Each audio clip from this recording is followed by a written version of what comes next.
Hello students, I am Sapan Singh, your physics teacher, and today we will study about class 10 physics chapter 2 magnetic effect of electric current, and today's our first topic is magnetism in human beings. Magnetism in human beings, मनुष्य के शरीर के अंदर किस तरीके से magnetism होता है. The extremely weak electric currents are produced in the human body by the movement of charge particles called ions. हमारे ह्यूमन बॉडी के अंदर जो चार्ज पार्टिकल्स होते हैं जिसको हम आयंस कहते हैं, वो आयंस एक जगह से दूसरी जगह क्या करते हैं, मूव करते हैं, फ्लो करते हैं. और उन्हीं के मूव करने से, चार्ज पार्टिकल्स के एक जगह से मूव करने से दूसरी जगह मूव करने से उसमें एक बहुत ही weak, extremely weak current flow करता है हमारी बॉडी के अंदर. These are called ionic currents. इसको हम क्या कहते हैं, आयनिक करंट्स कहते हैं. क्या कहते हैं, बॉडी के अंदर आयंस मूव करते हैं. आयंस क्या करते हैं, मूव करते हैं. आयंस क्या है, तो चार्ज पार्टिकल है, सॉरी चार्ज पार्टिकल्स. ये आयंस क्या होता है, चार्ज पार्टिकल्स होता है जिसमें प्लस चार्ज या माइनस चार्ज होता है. और ये आयंस मूव करते हैं हमारी बॉडी के अंदर. तो क्या होता है, करंट फ्लो करता है हमारी बॉडी के अंदर, जो बहुत ही वीक करंट होता है. Extremely weak current flow in our body by the moving of charged particles called ion, and these currents are called ionic current in our body.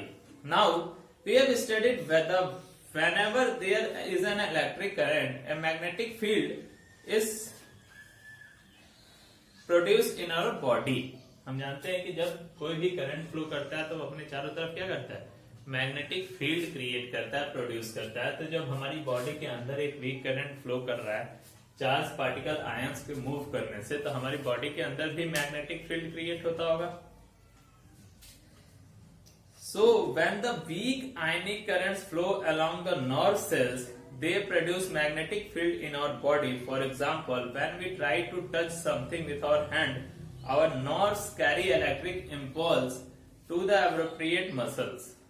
क्या होता है कि जब ये करंट फ्लो करते हैं तो हमारी बॉडी के अंदर भी जो है मैग्नेटिक फील्ड प्रोड्यूस होता है. और ये मैग्नेटिक फील्ड फ्लो करता है through nerve cells. Nerve cells के थ्रू इलेक्ट्रिक करंट फ्लो करता है, तो हमारी मैग्नेटिक फील्ड क्या होता है, वहां पे प्रोड्यूस होता है, जो हमें हेल्प करता है. जैसे हम कोई भी चीज हम पकड़ना चाहते हैं तो एक इलेक्ट्रिक सिग्नल्स जाता है हमारी मसल्स को, ब्रेन के थ्रू एक इलेक्ट्रिक सिग्नल्स जाता है. कहाँ पे, हमारी हाथों की मसल्स को. अगर हम हाथ से किसी चीज को क्या करना चाहते हैं, पकड़ना चाहते हैं, तो एक magnetic field, weak magnetic field produce हो जाता है, जिसके कारण हम क्या करते हैं, पकड़ते हैं.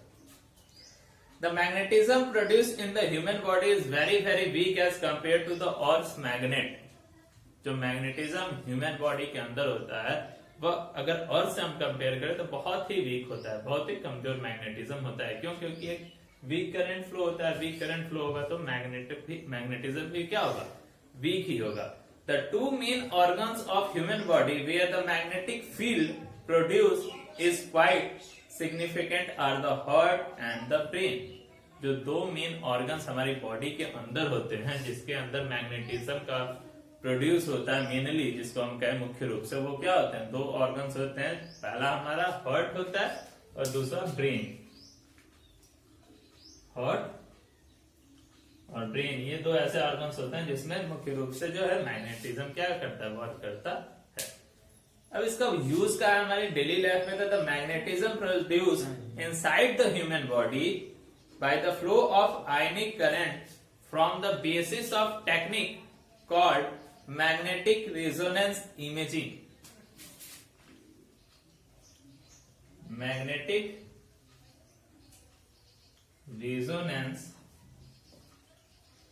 इमेजिंग, जिसको हम MRI कहते हैं. MRI का नाम आप लोगों ने सुना होगा in the hospitality. The magnetism produce inside our body by the flowing of ionic current from the basis of a technique called MRI, magnetic resonance imaging. और इसका यूज है which is used to obtain images or pictures of the internal parts of our body. जो magnetic resonance imaging होता है, MRI होता है, ये क्या होता है, इसी फॉर्म में हमारा जो है मैग्नेटिज्म प्रोड्यूस होता है हमारे बॉडी के अंदर, और जिसका यूज करते हैं एमआरआई का यूज करते हैं किस पिक्चर्स को ऑब्टेन करने पे, अपने स्क्रीन पे या अपने फोटोग्राफ पे इंटरनल ऑर्गन्स के पिक्चर्स को क्या करने के लिए, ऑब्टेन करने के लिए, जिसको डॉक्टर्स यूज करते हैं हमारी बॉडी के अंदर जो भी इमेजेस होती हैं, ऑर्गन्स होते हैं, उसके इमेजेस को चेक करके बताते हैं कि क्या है क्या नहीं है। ठीक है, it is obvious that magnetism has an important use in medical diagnosis because through MRI scans it enables the doctor to see inside the body. For example, MRI detects cancerous tissues inside the body of a person. ठीक है, ये जो magnetic resonance imaging होता है MRI, इसके through doctors क्या करते हैं, एमआरआई करते हैं किसी भी बॉडी का, बॉडी के अंदर इंटरनल ऑर्गन्स के बारे में उसका फोटो लेते हैं, उनके बारे में जानकारी इकट्ठा करते हैं। कैंसरस टिश्यूज जो होते हैं, कैंसर करने वाले टिश्यू, उसके बारे में खासकर एमआरआई के थ्रू क्या किया जाता है, पिक्चर ऑब्टेन करके उसका इलाज किया जाता है। तो ये था magnetism in our human body. आगे force on, the next topic is force on current carrying conductor placed in a magnetic field. Current carrying conductor को अगर हम मैग्नेटिक फील्ड के अंदर प्लेस करें तो उस करंट कैरिंग कंडक्टर के ऊपर जो फोर्स लगेगा उसके बारे में हम यहाँ स्टडी करते हैं। ठीक है, तो we have already describe Oersted experiment which shows that current carrying wire exerts a force or compass needle and deflect it from its usual north-south direction. Oersted experiment मैंने आपको बताया था कि जब भी ऑर्स्टेड एक्सपेरिमेंट में कि जब हम करंट कैरिंग कंडक्टर में करंट फ्लो कराते हैं तो उसके चारों तरफ एक मैग्नेटिक फील्ड प्रोड्यूस होता है, जिससे उसके पास में रखा हुआ कंपास निडल जो कि खुद में एक मैग्नेट है, वो अपने नॉर्थ साउथ के जो एक्चुअल पोजीशन है उससे डिफ्लेक्ट हो जाता है। ये हमने ऑर्स्टेड एक्सपेरिमेंट में क्या हुआ पढ़ा था, जिससे ये प्रूफ होता है कि करंट कैरिंग कंडक्टर अपने चारों तरफ मैग्नेटिक फील्ड प्रोड्यूस करता है। अब बात आती है कि वह current carrying conductor magnetic field के थ्रू फोर्स लगाता है, किस पे लगाता है, मैग्नेटिक जो हमारा क्या होता है कंपास नीडल होता है जो डिफ्लेक्ट होता है उसके ऊपर फोर्स लगाता है। तो वो भी तो एक मैग्नेट है और वो मैग्नेट है उसके अंदर भी मैग्नेटिक फील्ड है, तो वो भी जो है फोर्स लगाएगा करंट कैरिंग कंडक्टर के ऊपर। और उसी फोर्स के बारे में आज हम क्या करेंगे, पढ़ेंगे कि force on current carrying conductor placed in a magnetic field.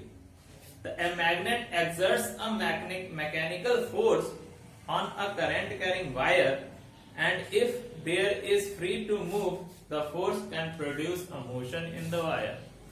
कहने का मतलब ये है कि जो करंट कैरिंग जो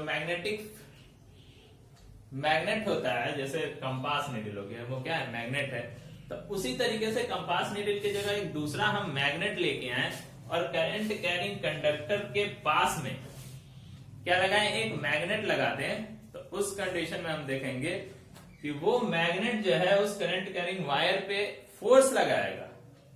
ठीक है, अगर ये वायर फ्री टू मूव है, ऐसा है कि वायर घूमने के लिए स्वतंत्र हो, मूव करने के लिए स्वतंत्र हो, तो वो मैग्नेट फोर्स अप्लाई करके उस वायर को मोशन में ला सकता है, मूव करा सकता है। ठीक है,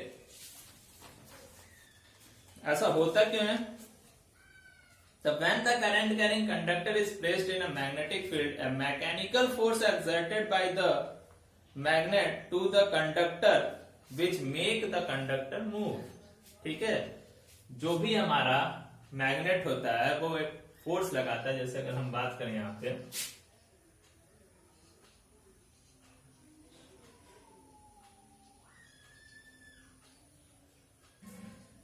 ये हमारा करंट कैरिंग कंडक्टर है, यहाँ पे एक स्विच लगा दे, मान लो स्विच ऑन है, ये है हमारा करंट कैरिंग कंडक्टर। तरफ से हो गया,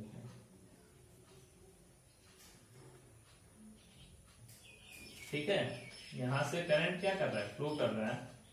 उस कंडीशन में यहाँ पे एक कंपास नीडल है या कोई मैग्नेट है,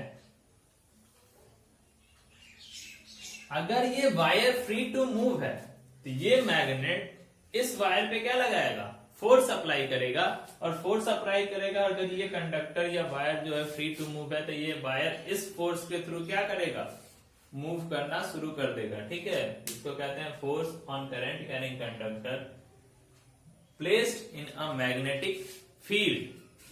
ठीक है, और ये होता क्यों है, तो we know that Newton's third law of motion and according to which means according to Newton's third law of motion, if a current carrying wire exerts a force on a magnet, then the magnet will exert an equal and opposite force on the current carrying wire. ठीक है, और in 1821 Faraday discovers that Newton's third law क्या होता है कि अगर कोई current carrying wire magnet के ऊपर फोर्स लगा रहा है, तो मैग्नेट भी करंट कैरिंग वायर के ऊपर इक्वल और ओपोजिट फोर्स लगाएगा। अगर ये फोर्स लगा रहा है तो इक्वल और ओपोजिट फोर्स इस वायर के ऊपर भी लगाएगा। ये क्या है, न्यूटन्स थर्ड लॉ है हमारा। ठीक है, और इन 1821 फैराडे एक साइंटिस्ट थे जिन्होंने ये डिस्कवर किया कि when a current carrying conductor is placed in a magnetic field, a mechanical force exerted by the magnet on the current carrying conductor which can make the conductor move. Faraday ने एक experiment किया और ये discover किया कि जब भी कोई करंट कैरिंग वायर मैग्नेट के संपर्क में रखा गया है, तो मैग्नेट भी करंट कैरिंग वायर पे एक फोर्स लगाता है, जिस फोर्स के थ्रू अगर ये current carrying wire free to move है, तो ये मूव करना शुरू कर देता है, मतलब ये मोशन में आ जाता है। आगे हम पढ़ेंगे एक एक्सपेरिमेंट, जिसको experiment to demonstrate the force acting on a current carrying conductor placed in a magnetic field. इसी के बारे में कल डिस्कस करेंगे आप लोग को नेक्स्ट लेक्चर में, कि करंट कैरिंग कंडक्टर में जो फोर्स अप्लाई होता है वो फोर्स किस तरीके से होता है, उसका डायरेक्शन क्या होता है, एटसेट्रा। ठीक है, तो आज के लिए बस इतना ही, धन्यवाद।